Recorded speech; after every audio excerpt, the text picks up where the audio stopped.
Okay, let's go ahead and get started.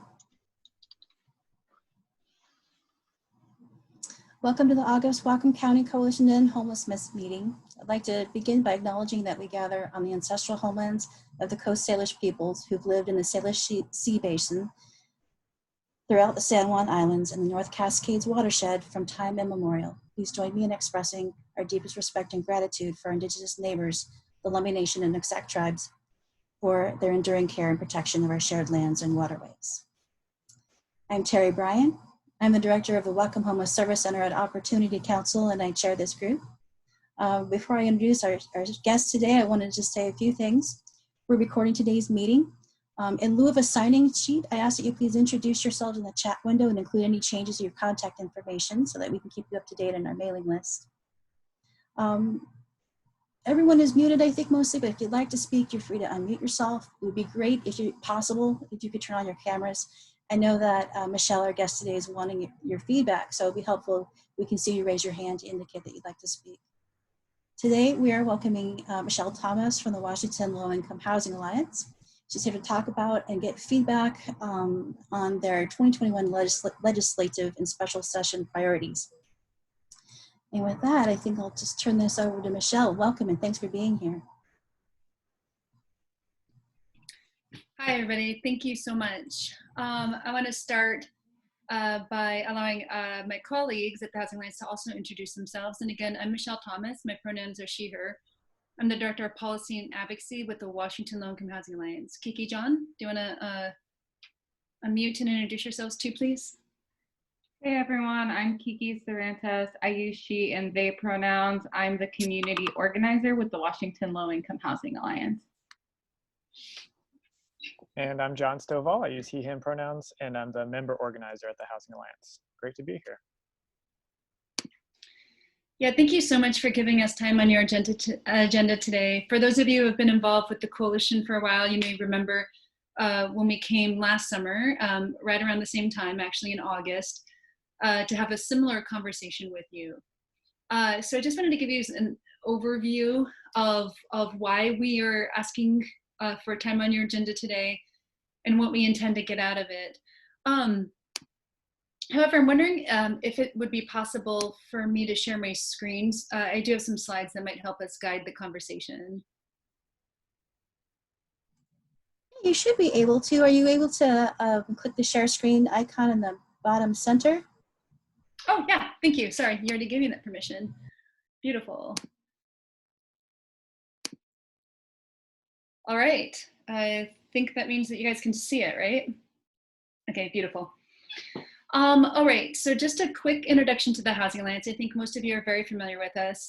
Thank you to all of you for your advocacy in Whatcom County. You are stellar advocates, and I know a lot of you are engaged with our organization already, but the Housing Alliance is a statewide organization. We work primarily on state level policy around affordable housing and homelessness. We almost every year do what we call a listening tour. Increasingly, we've been doing it every year. We used to do it every other year because coming in to 2021, every odd numbered year of the state legislature is a new biennium. And typically that's when we come forward with a very robust agenda. And then it oftentimes will take several years to pass significant policy or to meet our budget goals. Last year though, last summer, we did a listening tour in the off year because we had actually cleared our legislative priorities. We're finding a lot of value. We always have found value, but we're finding really super significant value in getting this face-to-face time with community. So I actually anticipate we'll be doing listening tours every year, every interim, over the next several years at least. And by the way, by the term interim, I'll probably say that multiple times today. Interim, I just mean the time when lawmakers are not meeting and are not convened for the state legislative session. So it's the time between the state legislative sessions. So today we're gonna have a conversation with you to get your feedback on 6 questions I believe we have that will help inform our 2021 legislative priorities. I thought it'd be helpful to show you just our timeline for our listening tour and some key dates So since May, we've been conducting listening tours. Our last ones will wrap up in September. We have a public policy committee at the Housing Alliance that's comprised of members of the Housing Alliance. They apply to join the Housing Alliance. Our board votes them in, and they help us determine our lead policy priorities. They send a proposal to our board of directors, who then votes on it. And this year, our board of directors will vote in September. From September to October, we'll also be discussing and accepting submissions for what we call our support agenda. Typically, the way we proceed is we have what we call a lead agenda, which is the top tier issues that the Housing Alliance will spend most of our time on. It's issues that we lead on and are the primary decision makers on typically. The support agenda is home to issues that are oftentimes equally as important and earth-changing as what's on our lead agenda. It's stuff that we support, though, because it's typically led by another organization and they're just asking for our support rather than us to be decision makers or leaders on it. We also strive for our lead agenda for the items on there to have a statewide impact. So there may be really important policy that's being proposed and debated amongst the state legislature, but it may have a more limited impact by geographic area, maybe King County specific, for example. And if that's the case, that type of issue, although it may be very important, will typically live on our support agenda because it's not a lead issue. It's not touching the entire state. So by November, our public policy committee will meet again and vote on our support agenda. And then hopefully by then we have both our lead and support agenda. Throughout September and December, we'll be doing all the work related to getting ready for the legislative session once we have those key issues determined. So that will include advocacy. It will include even more lawmaker meetings. We're doing those right now as well. But it will also include opportunities for advocates across the state to engage more on those policy priorities. We'll be doing what we call Learn at Lunches, where we'll dive deep into the policy issues. So stay tuned for that. And we'll be doing bill prep and all the work it takes to get ready for a legislative session. That session starts come January 11th, and it's a long one. It's the first year of the biennium. It's 105 days, so it's scheduled to end on April 26th. So today, just to be clear, what we're looking at is, or what we're going to be talking about is state level policy. Oftentimes the state has control over what local lawmakers have decision-making authority on. So the state, for example, can decide what tax issues local governments can enact.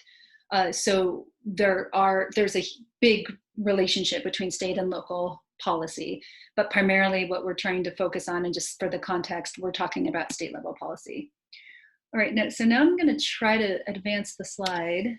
For some reason, it is not moving. Let me see why that's doing that. Oh, is that because,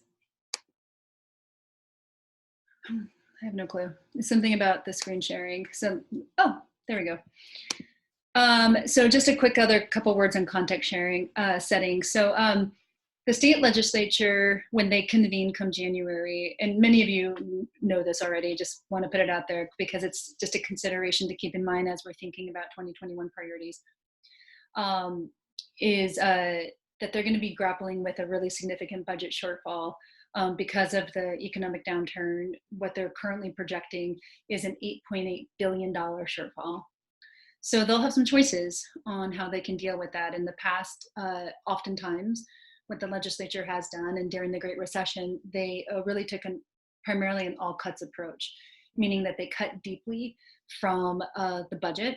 And oftentimes what that means is they cut from human services, including housing and homelessness, because that's the part of the budget that's unprotected. So a big conversation next year is going to be how they're going to grapple with that budget shortfall. And as an alternative to an all cuts approach, they have the opportunity and option to do revenue instead. And we hope that it's progressive revenue. So new taxes that do not continue to put the primary burden on low income folks in Washington state. And we'll talk a little bit more about that in a second. Another consideration is obviously COVID will still be amongst us come January. And so the legislators have to make a decision about how they're going to convene. It's something that every state's grappling with. It's possible that what they'll decide is that they'll do an entirely virtual session, or they may do a partially virtual session where lawmakers are on campus, but the public isn't allowed to be on campus. That raises a lot of questions, though, about access to lawmakers, obviously, how advocates will talk to lawmakers about key priorities, but it also raises really significant questions about the capacity of lawmakers to pass a lot of policy and to just do the hard work it takes. Like on a controversial bill and the issues that we all work on, no surprise probably to you, they're actually controversial. They cost money. You know, to prevent homelessness, we often talk about protecting tenants. Those are keeping people in their homes. Like those are things that we have an organized and deep-pocketed opposition to. And so the types of things that we work on take a lot of negotiation and they take a lot of work. And so there's a lot of questions about what does that look like during a virtual session, and does a virtual session limit their capacity? And most people are anticipating that yes, it will limit their capacity. So we don't really know what that means yet, but it's something that's out there that at some point, once they make a decision, we'll have to take into consideration. There's also going to be new lawmakers and potentially a lot of new lawmakers. I'm sure many of you were looking at your local elections in the multiple districts that are in Whatcom County. The outcomes were mixed. Across the state, though, broadly, the outcomes were pretty good for housing and homelessness. The Housing Alliance has a sister C4 organization, the Housing Alliance Action Fund. We endorse candidates, and I put the email in there, our URL in there, so you can check out that organization and our endorsed candidates. But that will obviously have a significant impact on what's possible for 2021. All right, so before we jump into all the questions today, we want to pause and talk about advocacy opportunities, because no matter what we all decide are key priorities for 2021 for housing and homelessness, without advocacy, nothing's going to be possible. So John and Kiki are going to give you some updates on advocacy. And then before we jump then into questions, we'll take a pause and we'll see if anybody has questions on any of this, wants to discuss anything that we've talked about thus far, and then we'll go through all the questions. So I think, Kiki, you're first up here. Hey everyone. Like I said, I'm the community organizer with the Washington Low Income Housing Alliance, and that means I work specifically with the Resident Action Project. We're a statewide network of folks who've been directly impacted by housing instability or live in affordable homes. And together, we're really trying to change the state laws through storytelling, organizing, and civic action under the Housing Alliance guidance. And so, yes, we're in the process, as always, of recruiting new advocates, even in the time of COVID. Our work around organizing and using our voice and story to have change happen hasn't slowed down. We just organized, for example, a town hall a few weeks ago, well, actually about a month ago now, the Homes Are Essential Town Hall, where we saw, I think, somewhere around 10 lawmakers listen to stories of folks who were on the front lines of the housing crisis right now.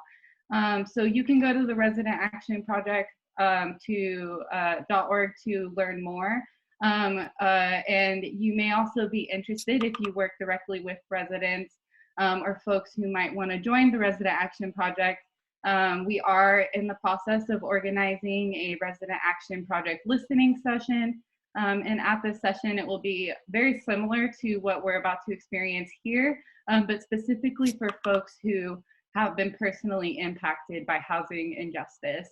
And so we're in the process of building out our partnerships with nonprofits, so I'd love to get in touch with you. You can just follow up with Michelle afterwards and she'll connect us. But otherwise, thank you for listening, and I'm really excited to be listening as well. I will be turning my video off just because I'll be listening and taking notes and have had a 3-hour Zoom training I just got out of. So just a heads up on that. Thanks. All right, thanks, Kiki. I'll jump in here. So my name's John Stovall. I recognize a few familiar faces, and for those of you who I don't know, thank you for letting me be here with you. I just want to just sort of offer up a few additional ways to get engaged with the Housing Alliance. Some are like very short-term and immediate, and some are more long-term, and some are kind of like a little bit of both. So as the member organizer, a big part of my job is to create ways for people to get involved in the Housing Alliance's work, especially people who work on a day-to-day basis on housing and homelessness or housing justice issues, like many of you.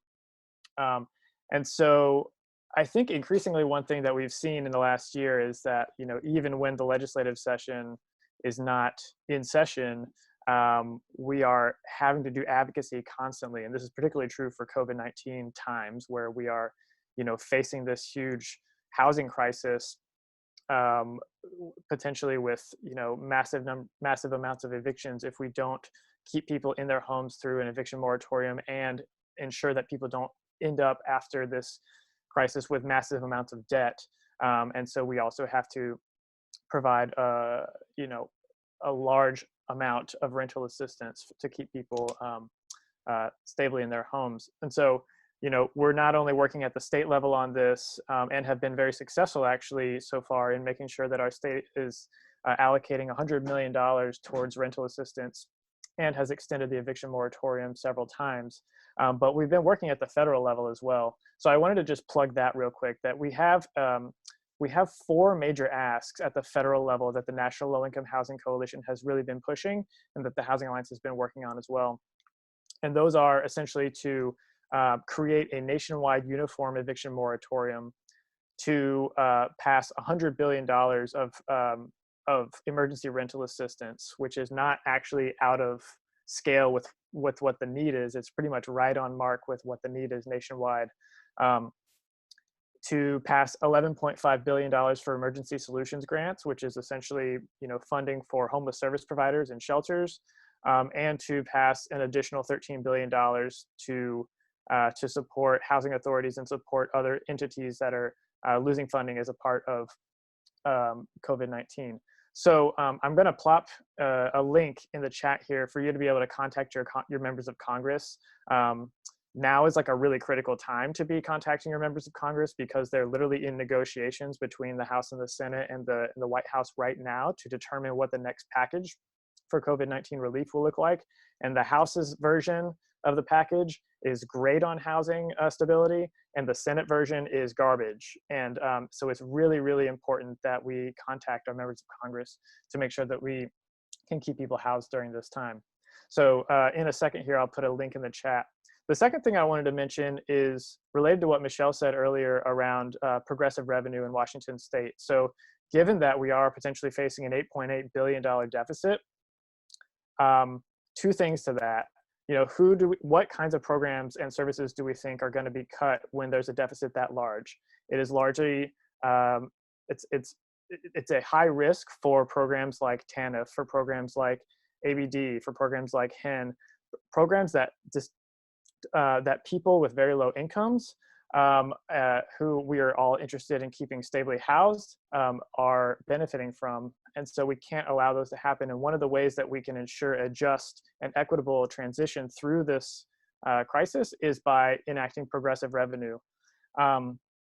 As we all know, and Michele said, our state has one of the most regressive tax codes in the country. And so this is an opportunity, and a political opportunity, for us to pass progressive revenue at the state level to ensure that the services that people need in order to survive and thrive are robustly funded and equitably done so. So one way that you can take action in order to do this is by, if you have an affiliation with a nonprofit organization's board or a religious organization's board, or I'm not sure if your coalition has a board structure itself, but we are working to have organizations all over the state pass a resolution of support for progressive revenue starting now, like not starting close to the legislative session, but really getting the word out now. And it's a way for your organization to signal that this is a huge priority for the 2021 legislative session and into the future. It's a very simple process. I have sample language for a resolution that you can use. You could literally copy and paste it. But this is a way now to just sort of, like I said, signal that this is a big priority for you all. And then there will be future opportunities to take further action around progressive revenue this year. So if that's something that you're interested in doing, I will send out the link to an interest form, and then you could just quickly fill out the form, and I'll follow up with you one-on-one on how to pass a board resolution. And then the final thing I want to say, and I don't want to actually take up any more time, is that we have a program at the Housing Alliance called the Legislative District Leads Program. And this is a way for people to get involved on a more ongoing basis. So if you are someone who is kind of a budding advocate around housing and homelessness issues, or maybe you've been doing it for a long time and you're looking for a way to kind of plug in on a more long-term basis with the Housing Alliance's work, this might be a really great opportunity to talk with me about what that looks like. It's a way to help build your base of housing advocates in your community, specifically in your legislative district. It's a way to build relationships directly with your lawmakers.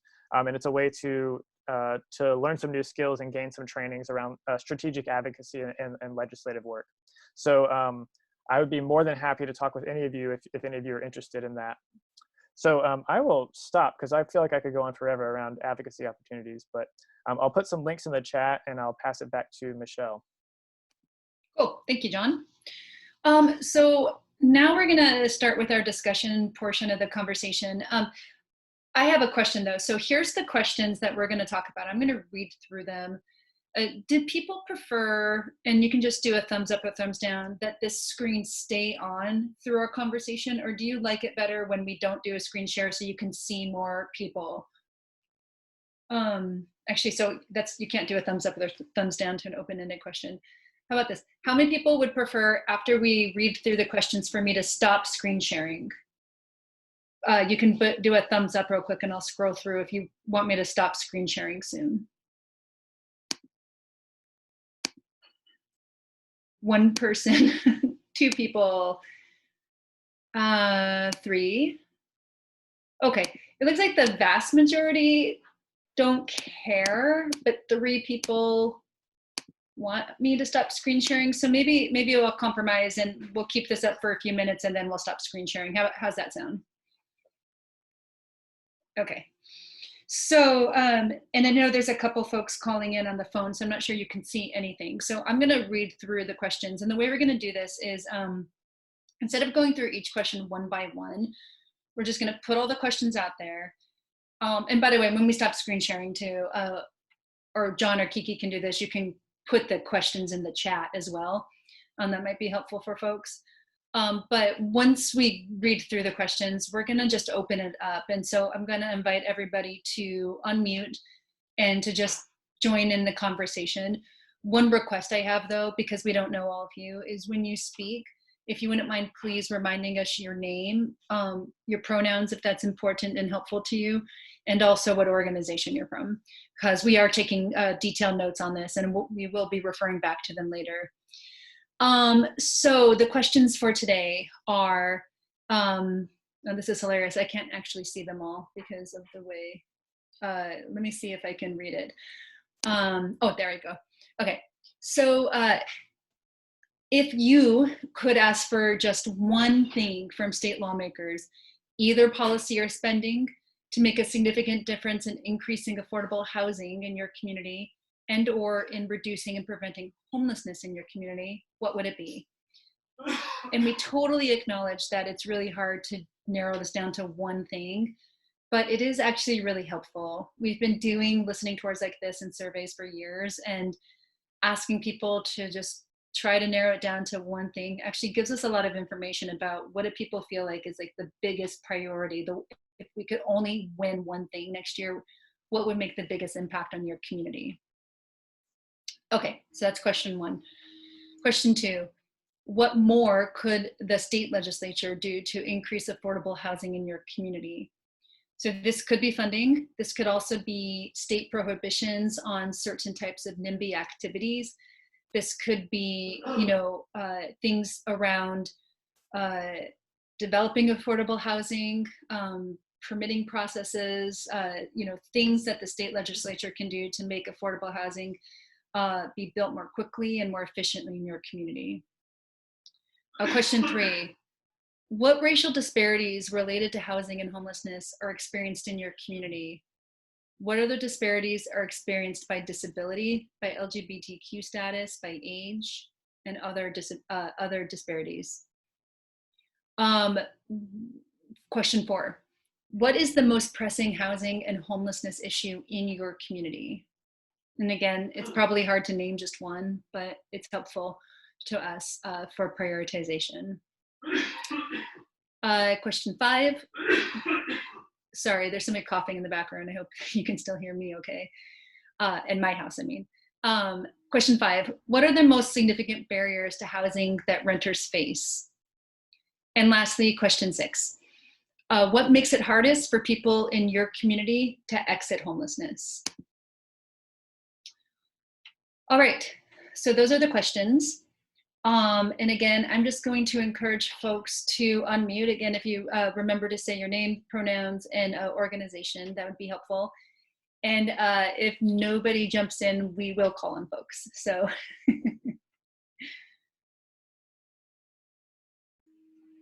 I'll jump in on question 1.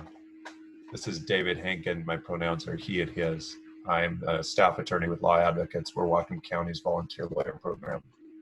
I've been thinking a lot about our source of income discrimination law. I feel like we have a strong state law, but I wish there was a lowered barrier to bringing those cases and maybe explicit penalties, so that we could see some avenues for people acting on their own behalf to put some teeth into enforcement, bring cases, and get some wins. Because I think there is still a lot of de facto discrimination on source of income. So that's the one that's on my mind right now. Thank you. My name is Jan Cottrell. I am a member of Garden Street United Methodist Church, and we are host congregation for Family Promise. I've been attending these meetings for, 3 or 4 years now, because I have an abiding interest in homelessness. And so I'm on many other nonprofit agencies that send me information and requests for assistance. And the one that has attracted my attention most lately is something that I had not really thought about. We know that we have like eviction moratoriums in place, but what this group brought my attention to is the fact that just because you're not being evicted doesn't necessarily mean that you have services like electricity and water and sewer. And even, they talk about it a lot, this idea that your students, your children will have connectivity. You might have a laptop, but that doesn't necessarily mean that the connectivity is continued into your home. So if I had one wish, it would be to tie this to the moratorium on evictions to include the support services that people need in order to live in a dwelling. Thank you. Hi, Michelle, and I'll go really quick. I'm going to beat the progressive revenue drum for the most important thing. Having been in this now for years and in advocacy work around housing and homelessness, we're always just struggling to get adequate funding for what should be a human right. And I think one of the things, as I learn more about it and a lot from the leadership of the Housing Alliance, I can see why that is. We're just in a really difficult revenue situation in this state. And I think finally, and for all doing this, will not only increase availability for housing providers, but also for our mental health and all the other ancillary services, which are so grossly underfunded. So that is my single wish, is progressive revenue. You are correct on its importance, absolutely. Rachel, looks like you have your hand up. Yeah, hi, I'm Rachel Monroe. I work with Pioneer Human Services. My pronouns are she, her, hers. And to the first question, those of us who work in housing, run into challenges in helping folks stay housed once they're in, and funding for wraparound services and peer supports who can act as a bridge to help people learn new skills of being a part of this community would go a long way to helping folks who get housed stay housed. Thank you. Thank you.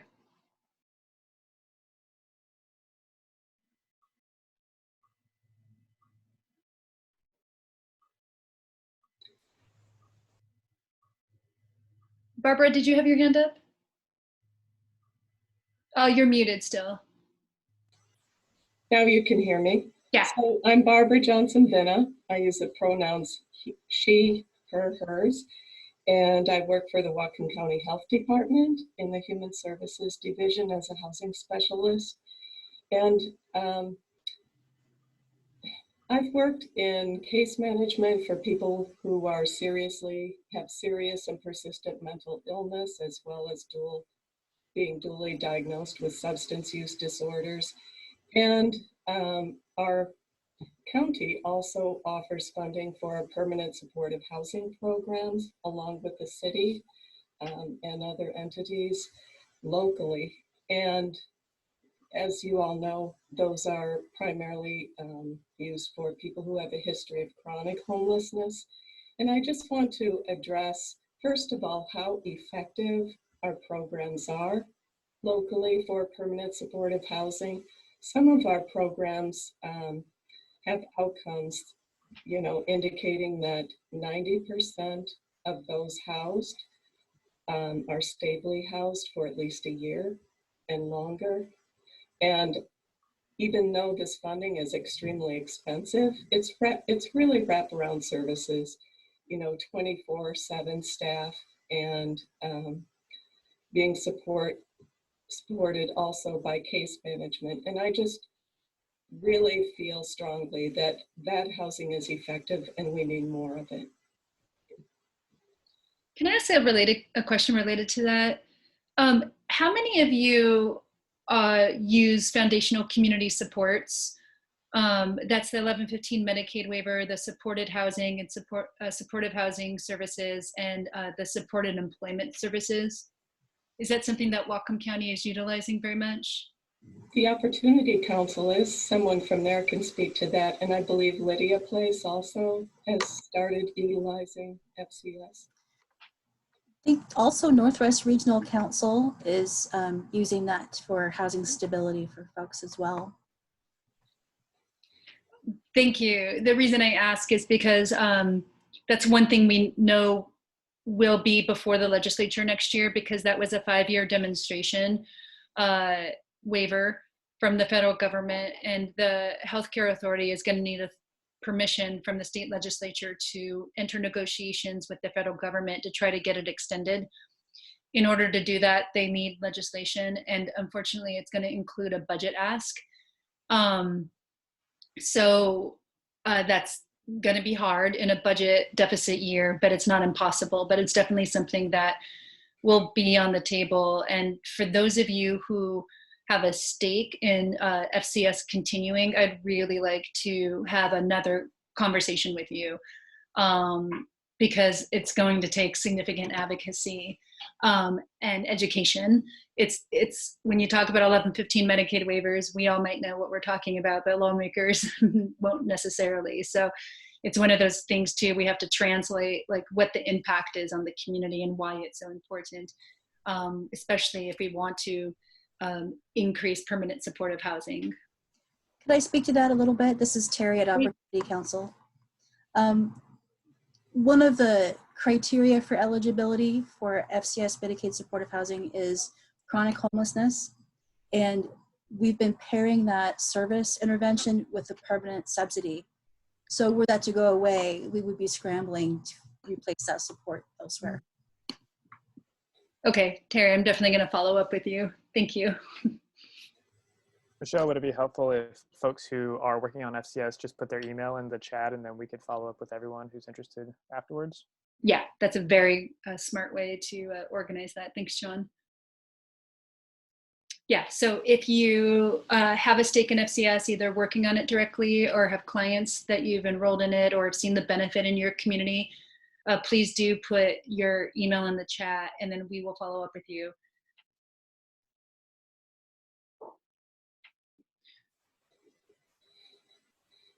So I'm particularly interested if folks have thoughts on the question around discrimination that you're seeing or racial disparities that you're seeing in your communities. I mean, you talked about source of income discrimination at the beginning, but how else are you seeing racial disparities related to housing and homelessness show up in your community? And not just racial disparities, but disparities by disability access. One of the things that's come up, for example, in other listening sessions is a shortage of available and affordable housing to people with disabilities who need accessible housing. So is that an issue in your community, or what else are you seeing? There is a disparity. Native Americans are overrepresented in our homeless population.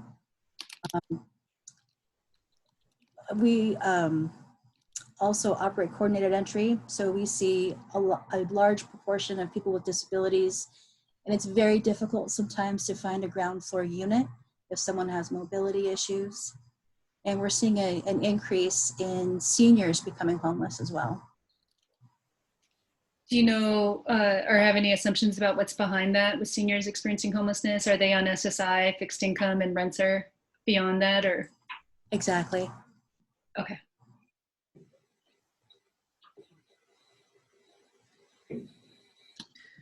This is Hadrian Starr with Compass Health from the Community Outreach Recovery Support Team. And I kind of have an answer or some feedback on this that's also tied to the very first question as far as discrimination goes and some of the challenges that people are running into in the community.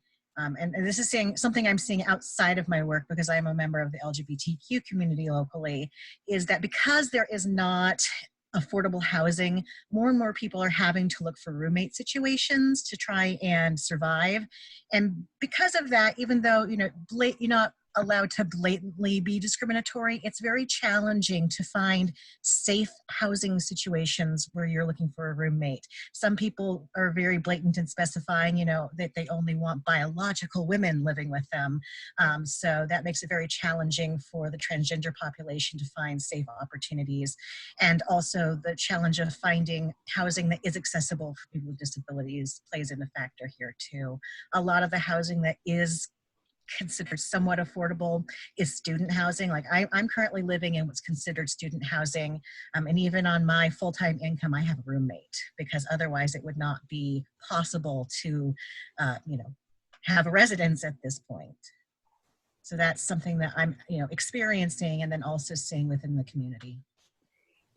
Thank you. Those are really important points. I appreciate that. What other thoughts do folks have? I'm going to close my door while you're talking. I'll be right back, but I can hear you. This is Mike, also with Opportunity Council, and I forgot to mention my pronoun, he, him. To add to what Terry mentioned about disparities that we see sometime amongst races, when we did a little dive into who was being served by our coordinated entry system, we didn't see a huge disparity. But when we looked a little further on how long people kept their housing, we did see a disparity. We saw Native Americans not keeping their housing quite as long. And that led us to look at, were they experiencing discrimination in the housing projects or the units that they were in? Were the wraparound supports maybe not culturally tailored and delivered? So I think once you start digging into that data a little bit, you'll find that you can have different challenges. So sometimes it's just that they're not getting a referral or a placement, but other times there might be other unique things. And I think, we need time, materials, and flexibility and funding to be able to address the unique needs of populations. I mean, thinking about targeted universalism, I guess I've just been in a conference all day, making me think about it's not a one size fits all in order to get the outcomes that we want for all the different folks that we work with. Mike, can I just ask a follow-up question? So when you looked at did you get that data from HMIS? And Yeah. And you just were you watching for re-entry into the homeless system? Is that how you were finding Yes. people weren't retaining their housing? You got it. For a period of time after housing, and then we obviously, while there's housing assistance going on, we know that they're being directly helped. But for other folks, what we did is re-entries into homelessness. So yeah, so even if maybe the coordinated entry system was doing a good job in terms of referrals, there can be other issues, I guess, that communities like ours have to unpack and address. And but that can be really hard when people are just scrambling to get the next thing filled. So did that answer that? Yes. Yeah, absolutely. Thank you.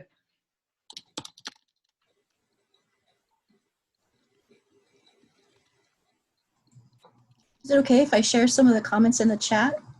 That's a great idea, Terry. Thank you. Yeah. Steve Clark suggests increasing funding for housing to gravely disabled due to mental health issues. Cliff Hare shared, under ideal circumstances, policy should be the focus, brings in money in the long run, but our community, as most are, struggling and will be for the near future in bridging new financial gaps, and we as a community should expect further struggles. That's very true. Cliff also says, stop bailing out large for-profit corporations and redirect those funds towards the needs of local communities. Not sure who's CC staff, but the comment there is redirect police department funding to social services, including supported housing programs. Cliff suggests increased funding for behavioral health services that work in conjunction with housing. Jennifer Hooper confirms that Lydia Place is using FCS. CC staff, Cascade Connections provides supported employment through FCS, so there's more providers even than I realized. That's great.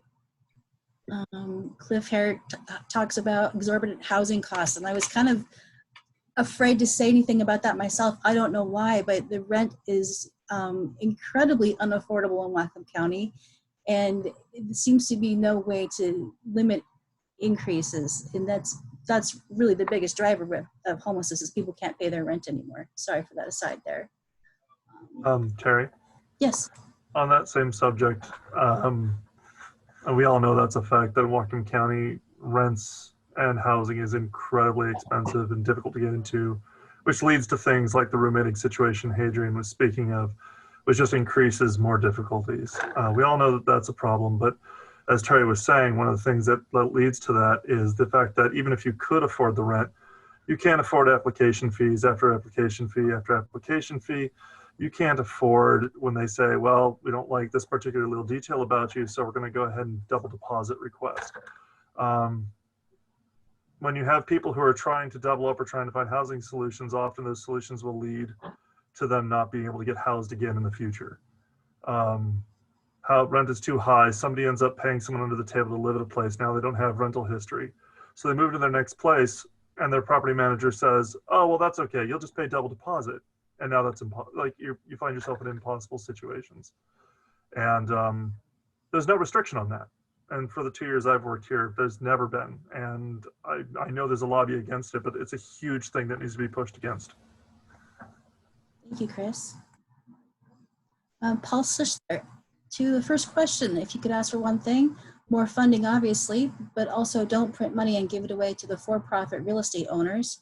If you're giving away property rights, you're giving away public assets. If a policy allows more homes per parcel or encourages more homes per acre, make sure it's only if the added homes are permanently affordable for a wide range of incomes. Do not make the same mistake as Oregon, Minneapolis, and other places that give away billions of dollars worth of property rights, AKA permission to build, and miss the opportunity to make sure those homes are permanently affordable to those of us who cannot afford market rate prices. And lastly, from Marisa Shepik, we need to find more ways to reduce barriers related to former rental and criminal histories. Also, larger families struggle to find units will fit their needs and budget. We also need to find more ways to increase incomes and lower rental costs. More oversight on landlords is needed as well to ensure everyone is given a fair shot to be successful in housing. Thanks, Marisa. And then Justin Krupa. Legislature might want to look into a culture shift from single residential to affordable multifamily units. And Hadrian, thanks. To piggyback on what Chris said about deposit costs, many rental agencies are now tacking on the additional non-refundable admin fees that nickel and dime prospective renters. Thanks, Hadrian. I've seen that too.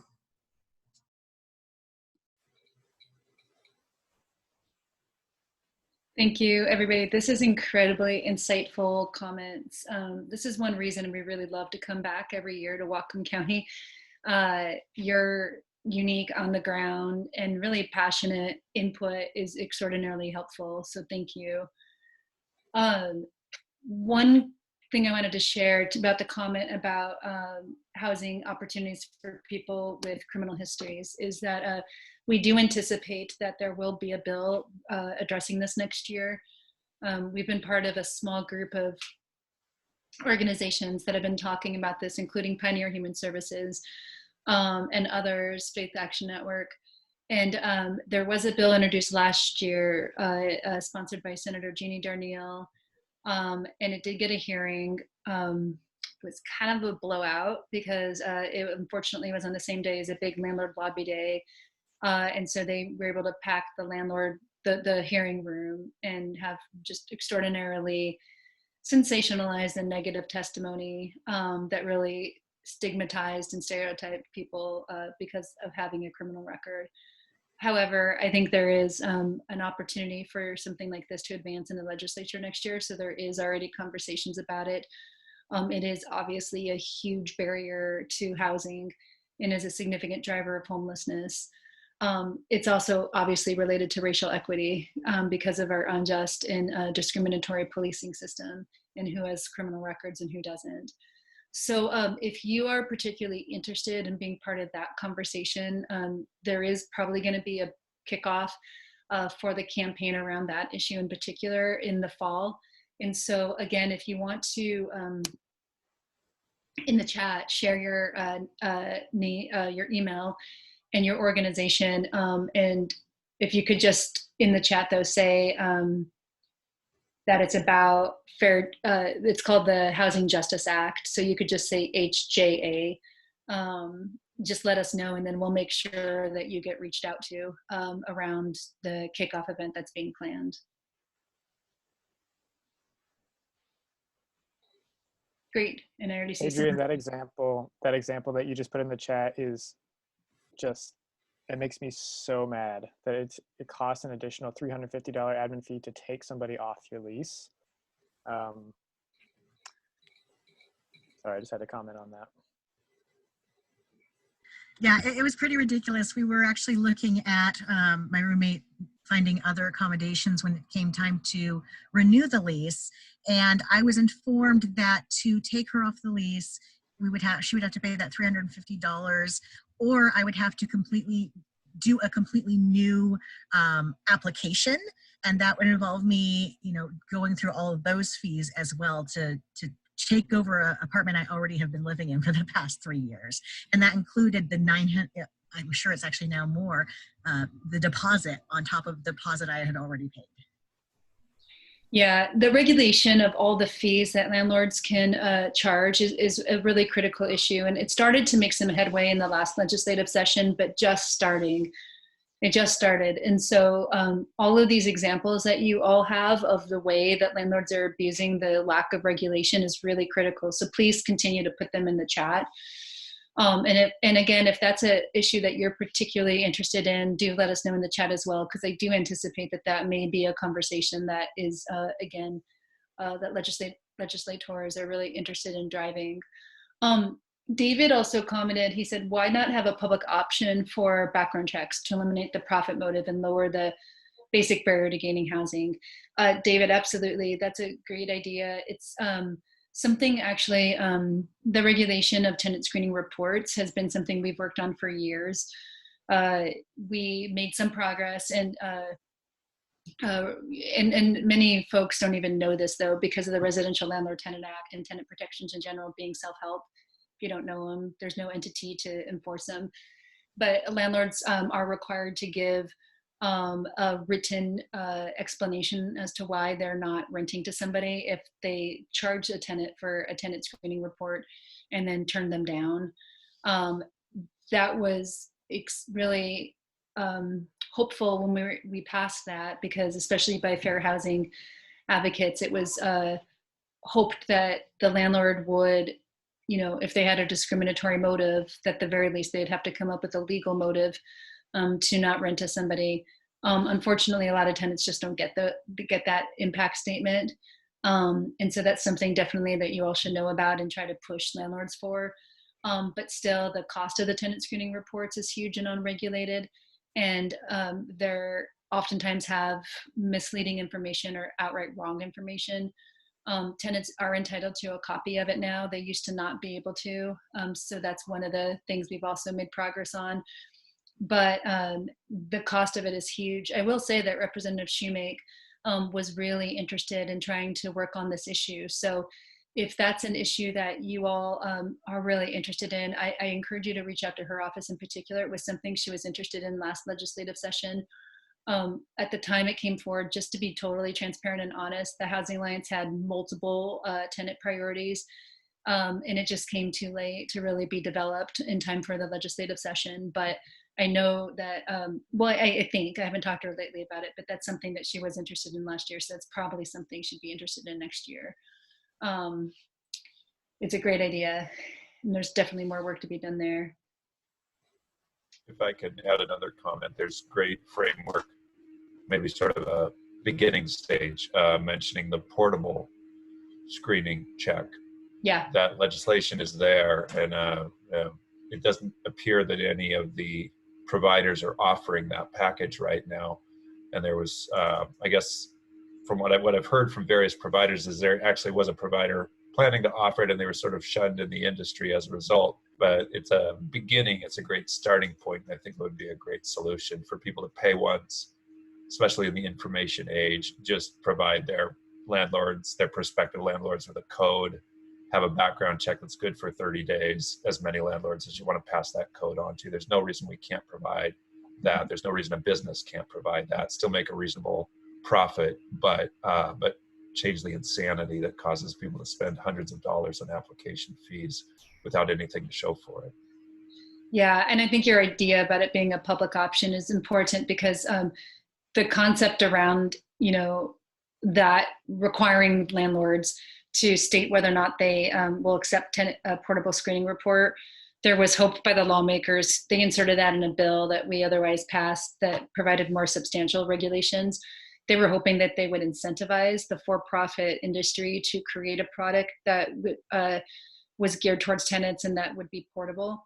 But the entire industry is created and geared towards landlords. And we had to fight really hard for tenants to even be able to get a copy, because the landlord tenant screening company said, tenants are not our clients, landlords are our clients, even though it was about the tenant and impacted the tenant's access to housing. So that was even like absurdly a huge fight. So I don't think that the for-profit industry is going to make a product that serves tenants. But in addition to making it portable, then we have to require landlords to accept it, right? So if the tenant offers a landlord a portable report with a basic amount of information, we have to make it so the landlord has to accept that. Or if they don't want to, if they can buy another one, they just can't pass the charge on to the tenant. But we have to do that in the context of regulating the other fees, so that the landlords can't just slip it in some other way, right? They'll be like, well, fine, I'm not going to charge you $60 for this tenant screening report, but I'm going to charge you $60 for drawing up a lease. How about that, right? Yep. And so they can transfer the cost elsewhere unless we overall regulate fees. Yeah. So. Yeah, no, I could nerd out on this all day. My idea of fun would be a weekend conference just devoted to problem solving on this. I have pretty good relationships with a couple of the larger property management companies, and they've confessed that increasingly the background check is just a small embedded part of a larger service agreement. Mm-hmm. So they're getting those background checks as part of an overall contract. It's hard to parse out the cost to them, but it's embedded, so there's stickiness to those contracts, and they're not going to give up their own reports. They're just not going to give those up. But again, if they weren't allowed to charge the tenants for them, because there was a public option that the landlord could reasonably rely on, I think that might pry loose some solutions. Yeah, I love the idea of a conference on it.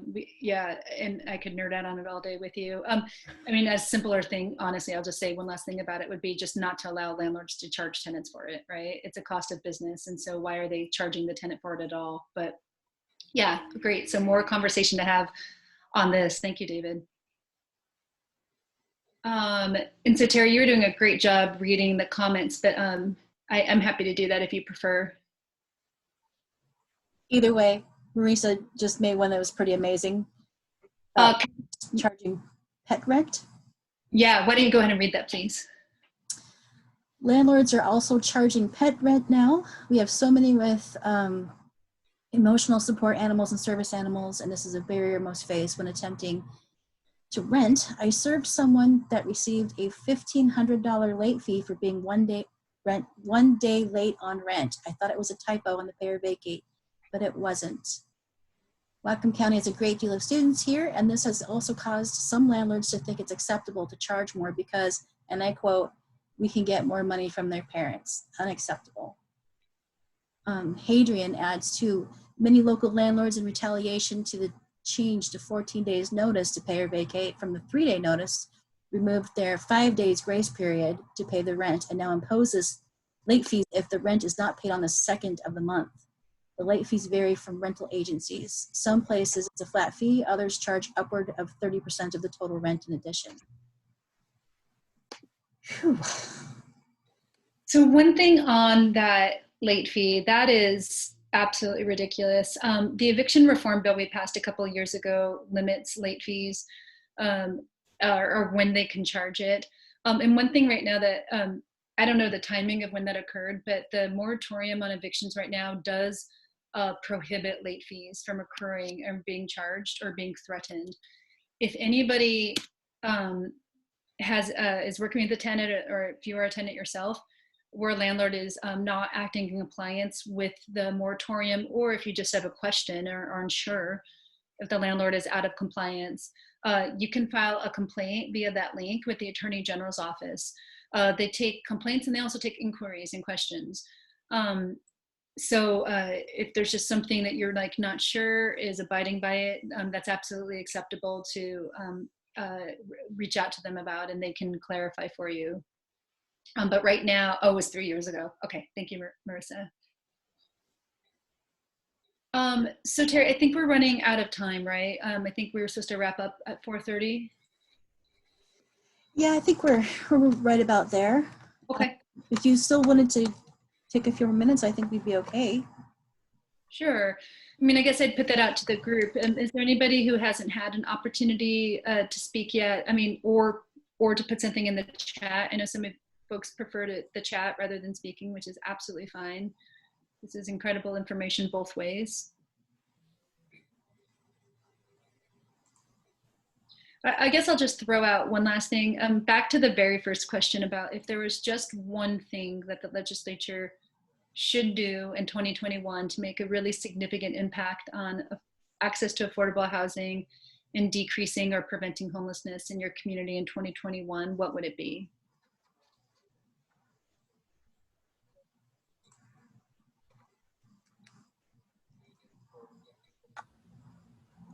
If you don't mind, I might as well just say it. With everything that's happening, with the fact that the eviction moratorium is out there, but that isn't going to stop people from owing rent. Considering how high rents are at this point, I cannot be the only one here who's just like, why do we not have rent control? Why? It's ridiculous. People are going to get so hurt. We're looking at this next month or two of just seeing an influx of new clients, and you know, a lot of it could be prevented if we just had that in place. Do you have a thought, Chris, though, on like what the cap on rents would be to be helpful? I mean, because that's always the devil's in the details, right? Because it's possible we could pass something like that's called rent control in Washington State, but would it be enough? You know, how much a rent increase would it allow? And so I think that would be a helpful, and it's okay if you don't have an answer right now, but it's something I think for you all to think on if you're interested in in rent control, like what would really have a meaningful impact? I mean, rents are sky high now, but if you look back 5 years ago, how much has rents increased in Whatcom County, right? In Bellingham. I mean, my wish would be that it be based off of how high the average income has been raised in the last year. If the average income hasn't gone up, then rents can't go up. But I don't have a number on that one. Thank you. Anybody else have any other closing thoughts? I think really quick, just to kind of bounce off of Chris. Hi, Marisa Shepik, she, hers, hot coordinator. But to bounce off of Chris's discussion point, even if we were to lock down a rental fee for someone, I almost wonder if that lockdown of fees would need to be based on a personal income as well, because what happens to the people that are on SSI and SSDI and SSA? And I know everybody always thinks of that. However, I feel like that is something that definitely gets lost in the details, because I feel like a lot of those conversations automatically go to people that have the potential to increase their income. So I feel like we cannot leave these people out. And also, Chris mentioned a while ago, I can't remember which country it was that he was talking about, but somewhere the government stepped up and said, hey, we're freezing everything. Everybody's in this together. We're all taking a hit. And yeah, and it would be so nice to see something like that, just to give everybody a chance to actually be able to take a deep breath in, reassess, put a little bit away of whatever it is that they can get in their, resources they can get, and then boom, we all kind of have a fresh start of some sort.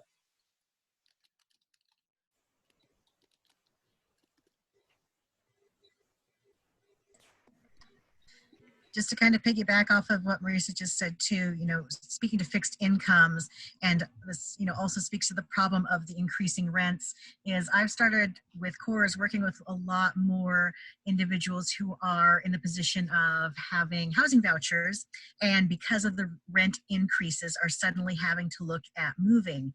Now, many of these people, they're disabled, they're elderly because they're on these housing vouchers, and we're looking at what options there are for them. These are not ideal. Many of the times we're running into that they can't even apply because the unit probably won't even meet the requirements of housing, since it's out in the county and, not protected by some of the laws that Bellingham has as far as what the quality needs to be for the rental. And then the other part that's really putting a lot of stress on individuals that are looking to use vouchers is, okay, well, this month or this year I can afford this rent, but what happens next year when they raise the rents again? I'm just going to have to go through this whole process all over. And the amount of stress it's putting on to people who are already, pinching every penny that they can, and they're dealing with so many different physical or mental health conditions, it's draining.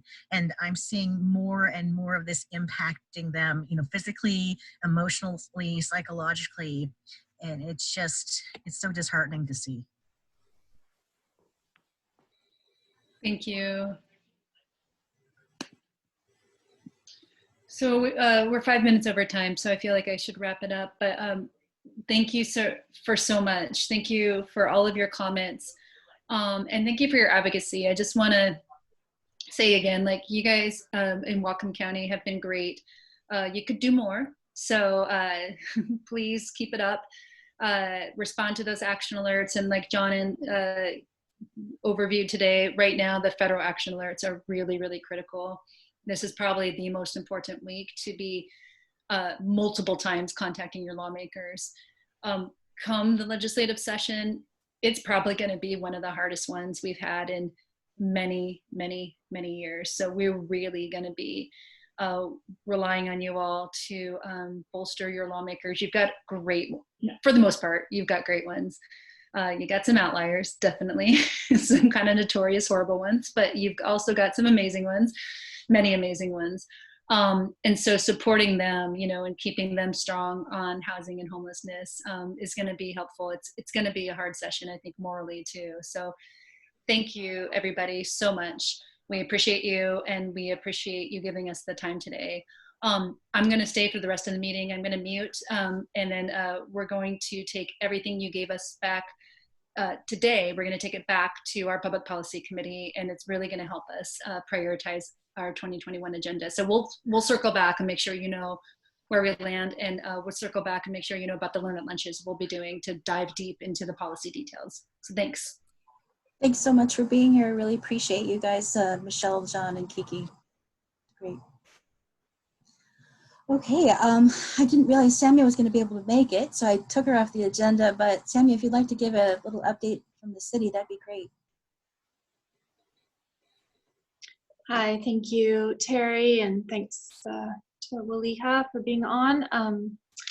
From the city perspective right now, we're working on just supporting a couple new development projects that are going up. The Samish Way site, hopefully you all have been able to drive by. The Housing Authority doing a good job there, getting 69 units built, and then their second and third phases are coming on the heels of that for more affordable units. And Lydia Place should be starting construction of their Heart House permanent supportive housing this year in the next couple of months, which is exciting for both housing and childcare. We're working closely with the county on federal CARES Act dollars, getting that out to the community for rental assistance, for childcare support, and for business assistance, food security, those kinds of things. And then we're working with HUD on just their requirements, some additional CDBG dollars that we're getting in, and then also just some changes to the reporting structure for that. So happy to take any questions. Those are the big things on our plates right now. Thanks, Samia. Any questions for Samia? Okay. Barbara, did you want to do a county update? Sure. So I just wanted to follow up with the CARES Act funding and also some other additional funding that will become available for rental assistance. So the CARES Act funding will be available for both rent and mortgage payments for households impacted by COVID. And there are two separate programs. The first one, which have a few differences in eligibility criteria. The first one is CARES Housing Assistance, and we will utilize about $700,000, which supports county residents that have lost income that is COVID related and are behind on their rent or mortgage payments, or lack the resources to pay their rent or mortgage currently. So this will be for households with 50 to 80% AMI, area median incomes. And then people meeting these criteria, we have 3 different locations where the rental assistance is being distributed through. One is the Opportunity Council. Law Advocates is also distributing the funding, and then the Salvation Army. So you can contact them to schedule an appointment to apply for assistance. And the second program is referred to as the Eviction Prevention Program, or ERAP, E-R-A-P. And that funding is coming through the Department of Commerce. And this program offers a substantial amount of funding, up to over $2.6 million solely for rental assistance, and not for mortgage payments, however. So this funding is available for eligible Whatcom residents through the end of the year, or until the funding is depleted, whichever comes first. The assistance is for people up to 50% AMI in the past 2 months. And the Opportunity Council is the organization that should be contacted for that program. And also I believe that Northwest Youth Services is going to be receiving a separate pot of rental assistance through that same program for youth and young adults. So both programs work by issuing checks directly to the landlords or mortgage lenders on behalf of the residents after collecting the documents they need to substantiate eligibility. So another program that we've submitted an application to is for a shelter grant through the Department of Commerce, and the total of that grant is almost $1.2 million, and that is for a 3-year period. A portion of that grant will be used to help support the lease payments for base camp by reimbursing the city of Bellingham for those costs, and will also be distributing an RFP, a request for proposals for new beds, and reimbursement is going to be based on the additional beds offered, the additional units and beds that we receive through the Department of Commerce. So that RFP will be going out very soon, I believe. So if anyone has any questions about any of those programs, you can contact me, or Ann Beck has a lot more information. She's the one who's been working to get these programs out the door. And that's about it. We've also been working diligently on the housing budget for 2021, and that has some challenges, but we're hoping that we'll be able to maintain our current contracts at minimum, and it would be great if we could add more program funding as well. Time will tell if that will be the case. Hey there, this is Ann. I just saw there's a comment in there from Katie. She had some questions. So Katie, there's not the citizenship status is not necessarily, the money is not dependent on it for the CARES. There is an ask for a photo ID, a federal, or not a federal, some kind of government issued photo ID, because we just want to make sure that the household, they want to tie the person in the household to the leaseholder kind of thing. We're trying to figure out the best way to verify those folks living there, the folks living there are the ones that are there. So there's an ask for an ID in that way, but there's no citizenship status attached to it. And there's not specific funding for migrant farm working in this CARES funding, but there is something that we set up through the health department. If there are migrant farmers or just farm workers in general who've been impacted by COVID and they have to take time off of work and not be able to go in, we've worked out some agreements through CCS, and Whatcom Community Foundation are able to pay for whatever their needs might be, whether it's housing or food or that kind of thing. So that's what we have specifically for farm working community. Thanks, Ann. David Henkin said in the chat, applicants interested in CARES Act housing assistance can reach law advocates at 360-671-6079 extension 14. And folks interested in seeking assistance at Opportunity Council can call 360-734-5121 as well. I could share a little update from the Homeless Service Center. We've finished the point in time count report. It's late this year, delayed mostly because of COVID. We are working on a press release before we publish it, but I can give you at least some numbers. So 2020, we counted 707 homeless individuals. That's pretty consistent with 2019, which was 700.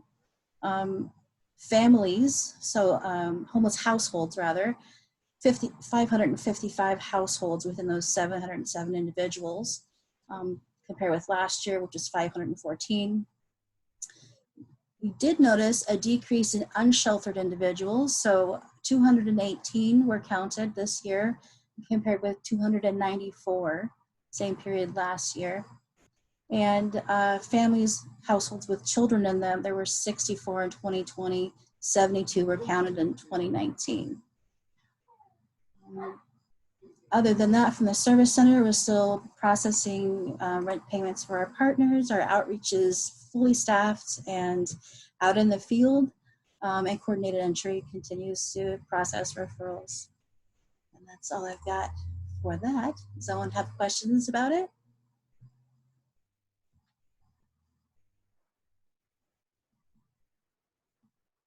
Okay, We've got 5 minutes for any updates from our partners or providers. So if anyone wants to share what's going on in your agency, please feel free to do so.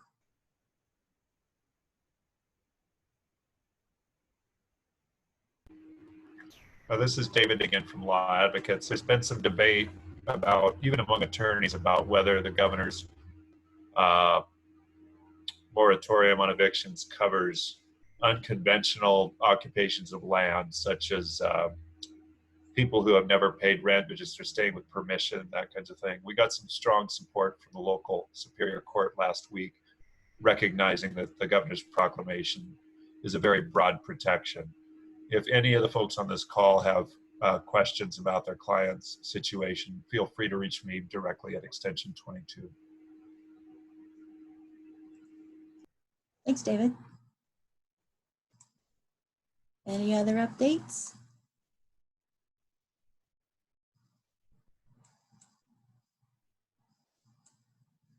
Okay, then we've got a public comment period. So if anyone would like to speak, now's the time.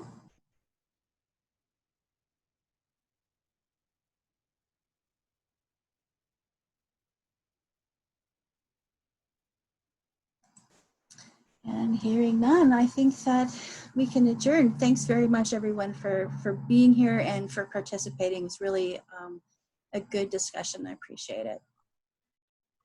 Have a great day.